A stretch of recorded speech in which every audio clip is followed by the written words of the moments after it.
বানাবো হলো ইরানি রুটি। তো ইরানি রুটি বানাইতে আগে আটাটা ছেনে নিতে হয়, অনেক সময় লাগে। আমি 3 ঘন্টার মতো রেখে দিছি। এখন আমি রুটিটা বানাবো আর আপনাদের সাথে শেয়ার করব, আপনারা দেখতে থাকুন। এই রুটিটা বানাইতে অনেক সময় লাগে, তো আমি এতক্ষণ সময় নিয়ে ছাইনা রাখছি। এত বড় তো আর ভিডিও করা যাবে না, তাই আমি আটাটা ছানার পরে ভিডিওটা করলাম। তো আমার গোল্লা বানানো হয়ে গেছে, আমি এখন রুটিটা তাওয়ায় দিব। একদম লো আছে, আমি এটা দিয়ে দেব।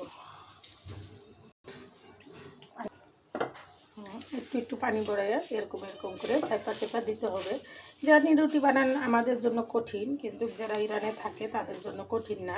এরকম করে পিৎজাটাও বানানো যায়। তো আমি রুটি বানাবো, সারাদিন রোজা রেখে অত ঝামেলা করার মতো সময় নাই।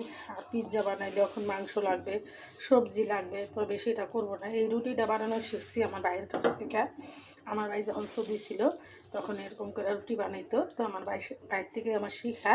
তা আমিও আমার যারা ফেসবুকে আমার ভাইয়েরা আছেন, বোনেরা আছেন, তাদের উপলক্ষে করে আমি রুটিটা বানাইতেছি। আপনারাও একবার হলো ট্রাই করে দেখবেন। তো আমি এটা 5 মিনিটের জন্য ঢেকে দিব, ফিরে আসবো 5 মিনিট পর।